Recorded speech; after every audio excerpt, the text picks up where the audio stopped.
Hey everybody, it's Dennis here, and I am super excited today to show off something new I got over the holidays. This is the Thames and Kosmos 5-in-1 buildable drone with HD camera. Now, a lot of you probably already have drones and enjoy them. And now, a lot of you probably already have drones and are looking for something different to play with or some unique spin to take on it. Well, this kit's really fantastic because if you look on here, 5-in-1. What does that mean? Well, it's got standard drone, it's got a car with a camera, it's got a camera mount that's this one it calls a 360-degree camera. This one it's a turntable camera, which is actually something I really want to check out because I think I could get some cool pictures and surrounds of different parts, pieces, and things, and models and Warhammer stuff that I like. And then it's actually got a camera mount that is like clip on. So on the back, it's got a bracket where you could go ahead and use that to brace it onto pieces of furniture if you wanted just a stationary camera. Now, this was a gift over holidays, like I said, and here's a manual. Now, if you look inside and you look at these pieces, these are Technic pieces. I haven't, or Technic style. I haven't measured them to see if they're exactly Technic spec, like they're interchangeable with Lego. I have a good feeling they are. But it's a fantastic manual. It has detailed pictures of the app and what the buttons do inside the app. Lots of descriptions, nice pictures. Should be fairly straightforward to build and easy to follow the instructions, which I really like. It's got to label the parts and everything. This is the one I'm excited for, as I said before, because it has a turntable space here and a camera facing down with an LED light. So I should be able to put a plate, a piece of plastic, board, anything I really want to kind of show off and get a picture and have it rotate around and get the camera full view. And then here's the clip-on. So it comes with this nice case. And the case is, it's a softer case but with a little stiff back. We got the propellers, charging cable, and this punches out. So it becomes, if you do build the quadcopter drone, you can use that as a foam mounting bit. So here's a close-up of the battery pack. And as you can see inside these arms, it's got the little motors. These actually look very similar to what's in my Tello micro drone. But we've got the board, the motor board and driver, battery or camera right here. Says it's a 4K camera. We'll see if that means 4K video at whatever speed or just 4K photos or some combination thereof. See how it really works later on. Battery. Frame guards, wheels, bits and pieces, the light.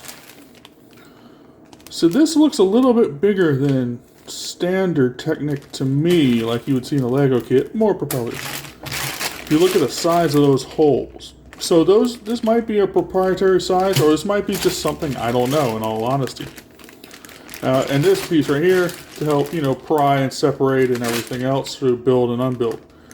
Not a million pieces, which is good. It means they got really creative when they're doing the different designs. So, continuing on from here, I'm going to go ahead and start putting things together and get videos of each and in between and finally pick a form for it to be in for the time being that I can kind of play with and really get a handle on with the app. See you in a bit.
Okay, so that was a build of 3 of the 5 options for the kit. Kind of my final thoughts segment here. Things I like about the kit. The parts are very well made. The components are very easy to assemble, very easy to disassemble. You could build each of these multiple times without a fear of breaking anything. As a drone, although I don't have any flying videos of it, it was very fast. It was actually faster than my Tello. It held stability decently, so it could stay in one place and hover in flight. Uh, the rest of the kits were fine. There was sometimes a little issue with the gearing and getting things to spin exactly right, but that could be an issue with the app, which I'll get into in a second. Or it could have been if I had things snugged in just a little too much for the brushed motors and were not allowing them to spin freely. Now, as for the app, this is where I have the biggest problem. I didn't get a chance to test it on an iPhone since I don't have one. I have a Galaxy S20 FE. So I was using the Android version of the app and had lots of problems. If I would try and take a photo, it would crash.